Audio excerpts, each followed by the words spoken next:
बिस्मिल्लाहिर्रहमानिर्रहीम। अस्सलाम वालेकुम स्टूडेंट्स, मैं आपका टीचर इमरान अहमद। स्टूडेंट्स, मैं आपको करवाऊंगा कंप्यूटर साइंस की क्लास 10th के प्रैक्टिकल्स का सोल्यूशन।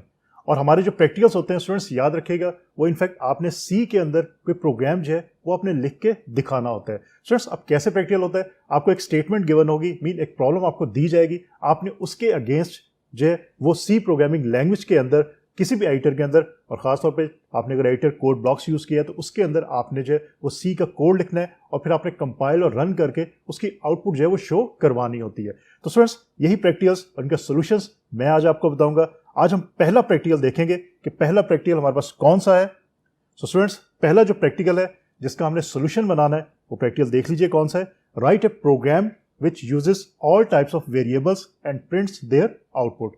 अब स्टूडेंट्स, इसके लिए आपको कुछ कॉन्सेप्ट ऑलरेडी होने चाहिए। एक तो आपको कोड ब्लॉक्स के अंदर सी का प्रोग्राम लिखना आता हो, उसके अलावा आपको ये पता हो कि सिंटैक्स एरर क्या होता है, लॉजिकल एरर क्या होता है, और उसके बाद इस क्वेश्चन के अंदर वेरिएबल्स की बात है तो आपको ये पता हो कि वेरिएबल्स क्या चीज़ होते हैं। स्टूडेंट्स, ये चीज़ें हमने ऑलरेडी लेक्चर्स के अंदर ले चुके हैं, समझ चुके हैं, आपको आइडिया होना चाहिए। अगर नहीं है तो पहले आप उस लेक्चर को सुन लीजिए, समझ लीजिए, ताकि आप इजीली इसका सोल्यूशन बना सके।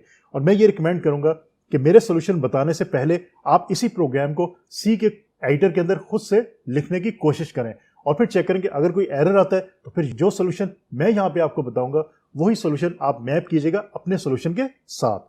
तो स्टूडेंट्स, ये प्रोग्राम है हमारा। अब इस प्रोग्राम को हम लिखने की कोशिश करते हैं और देखते हैं कि कैसे हमारे पास सोल्यूशन आएगा। इसके लिए हम लोग यूज करेंगे कोड ब्लॉक्स को।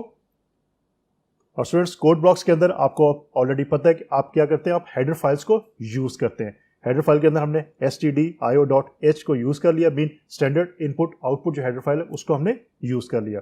और उसके बाद आपको ये आइडिया है कि आप मेन का फंक्शन यूज करते हैं, तो वॉइड मेन अब यहाँ पे यूज करेंगे। अब स्टूडेंट्स, उसके बाद आप क्या करेंगे, अब हमारा काम है कि हम प्रोग्राम को स्टार्ट करेंगे। अब इसके अंदर आपने तमाम वेरिएबल्स जो वो मेंशन करें जो आपको ऑलरेडी बताए गए हैं। तो सबसे पहला वेरिएबल हमारे पास कौन सा है, हम यूज करते हैं इंटीजर, और एक वेरिएबल उसका नेम रख लेते हैं x, और उसको मैं इनिशियलाइज करवा देता हूँ 1 के साथ। और फिर आपको पता है कि आपने टर्मिनेटर भी यूज करना होता है। तो स्टूडेंट्स, इस तरह आप यूज करेंगे अपने वेरिएबल्स को, अपने वेरिएबल की डाटा टाइप, उसके बाद वेरिएबल नेम और उसको इनिशियलाइजेशन करवानी है, और फिर एंड पे हम इसको प्रिंट एफ करवा देंगे और तमाम वेरिएबल्स की जो वैल्यू होगी वो आपको आंसर में नजर आ जाएगी। तो इस तरह हम इसको यूज करेंगे। सो नेक्स्ट हमारे पास है कैरेक्टर, CHAR, इसके नाम रख लेते हैं C और इक्वल कर देते हैं इसको। और स्टूडेंट्स, आपको पता है कि कैरेक्टर को आप सिंगल कोट्स के अंदर जो है वो मेंशन करते हैं, तो इसके अंदर मैं करता हूं A। सो इसको भी हम टर्मिनेट कर देंगे सेमी कॉलम के साथ। और देन नेक्स्ट हमारे पास है फ्लोट। स्टूडेंट्स, याद रखिएगा, स्पेलिंग मिस्टेक नहीं होनी चाहिए। अगर स्पेलिंग मिस्टेक आप करेंगे तो आपको सिंटैक्स एरर मिल जाएगा फौरी तौर पे। तो फ्लोट का हम नाम रख लेते हैं y, इसको इक्वल कर लेते हैं हम 2.2, क्योंकि हमें मालूम है कि फ्लोट वेरिएबल्स जो होते हैं वो आपकी डेसिमल वैल्यूज हैं उनको स्टोर करने के लिए यूज किए जाते हैं। अगेन सेमी कॉलम, एंटर किया। उसके बाद अब हम यूज कर लेते हैं डबल को हम z से रिप्रेजेंट कर देते हैं, इक्वल कर लेते हैं, और वैल्यू हम लिख लेते हैं फॉर एग्जांपल 2.3222। वैल्यू आप कोई भी मेंशन कर सकते हैं, जरूरी जो वैल्यूज यहां मैं मेंशन कर रहा हूं आपने भी वही करनी है। आप वैल्यूज कोई भी मेंशन कर सकते हैं, सिर्फ आपके सिंटैक्स और लॉजिकल एरर्स नहीं होने चाहिए, ये चीज आपने देखनी है। सो सेमी कॉलम लगाया। नेक्स्ट हम यूज कर लेते हैं शॉर्ट, इसको हम a से रिप्रेजेंट कर लेते हैं, दैट की बजाय a से हम यूज रिप्रेजेंट कर लेते हैं और इक्वल कर लेते हैं हम 8000 की वैल्यू रख लेते हैं, सेमी कॉलम।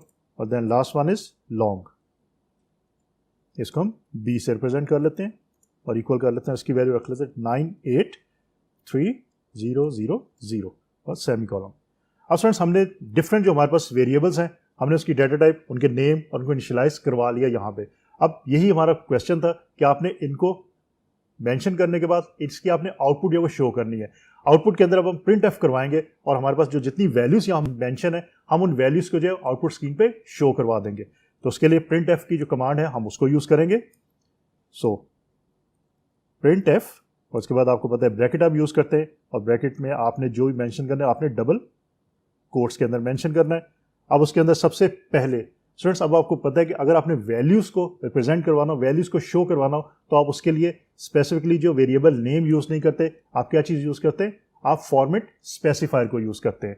सो इंटीजर के लिए जो फॉरवर्ड स्पेसिफायर है हम उसको यूज़ कर लेते हैं डी, देन नेक्स्ट कैरेक्टर के लिए %C, देन %F। स्टूडेंट्स आप इसके अंदर जो है वो स्पेस भी रख सकते हैं, स्पेस रखेंगे तो आप इजीली जो अंडरस्टैंड कर लेंगे और आपको एंड पे जो आंसर नजर आएगा वो इजीली नजर आएगा कि कैसे आपने मेंशन किया है।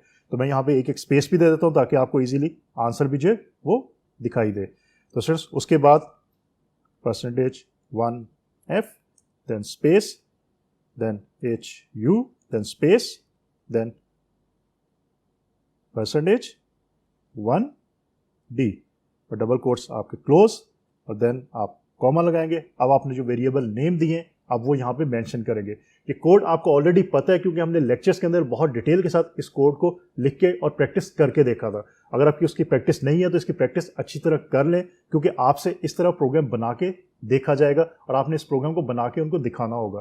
तो स्टूडेंट्स अब सबसे पहला जो हमारे पास है दैट इज X, उसके बाद हमारे पास C है, देन हमारे पास Y है, देन हमारे पास Z है, देन A है एंड देन B है और हम सेमी कॉलम लगा देंगे। तो स्टूडेंट्स यहाँ पे आपका प्रोग्राम जो है वो कंप्लीट हो गया।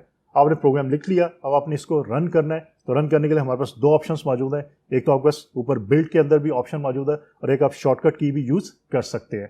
तो स्टूडेंट्स बिल्ड के अंदर हम देखते हैं कि बिल्ड के अंदर हमारे पास ऑप्शन कौन सी मौजूद है। इसके अंदर आपके पास कंपाइल की ऑप्शन है, Ctrl+Shift+F9 करने से आप कंपाइल कर सकते हैं। रन करने के लिए आप Ctrl+F10 कर सकते हैं और बिल्ड एंड रन दोनों अगर आपने एक साथ करने तो फिर आप F9 को प्रेस कर सकते हैं। तो F9 की जो की है आप उसको यूज कर सकते हैं। तो स्टूडेंट्स इसको हम बिल्ड एंड रन करेंगे तो आपका प्रोग्राम जो है वो रिजल्ट शो कर देगा। तो स्टूडेंट्स अब आपको नजर आ रही है यहाँ पे वैल्यूज लिखी हुई, उस वैल्यू से 1A 2 point something 2 point something and 8000 and 983,000 आपको डिफरेंट वैल्यूज नजर आ रही हैं। और स्टूडेंट्स यहाँ पे एक चीज और कीजिएगा, हमने 2.2 लिखा था फ्लोट में, लेकिन यहाँ पे आपको जो है वो जीरोस भी आगे नजर आ रहे हैं। तो आपको याद होना चाहिए कि हमने ये बात लेक्चर्स के अंदर पढ़ी थी और समझी थी कि आपके डेसिमल के बाद 6 डिजिट तक जो है आपको वैल्यूज नजर आती हैं अगर आप फ्लोट को यूज करते हैं। तो इसलिए अगर एक वैल्यू मौजूद है तो उसके साथ उसने 5 जीरोस जो है वो ऐड कर दिए, तो इस तरह आपका आउटपुट आता है। तो स्टूडेंट्स इस तरह आपने आउटपुट जो है वो शो करवानी है, तब आपका प्रोग्राम जो है वो कंप्लीट होगा। तो स्टूडेंट्स ये था हमारा पहला प्रैक्टिकल, उसका सोल्यूशन। उम्मीद है आपको ये अच्छी तरह समझ आ गया होगा। आपने इस प्रैक्टिकल की बहुत अच्छी तरह प्रैक्टिस करनी है ताकि एग्जाम के अंदर अगर ये प्रैक्टिकल आता है तो आप इजीली इसको सॉल्व कर सकें। तो स्टूडेंट्स होपफुली नेक्स्ट टाइम हम नए प्रैक्टिकल सोल्यूशन के साथ दोबारा मिलेंगे। तब तक के लिए अल्लाह हाफिज।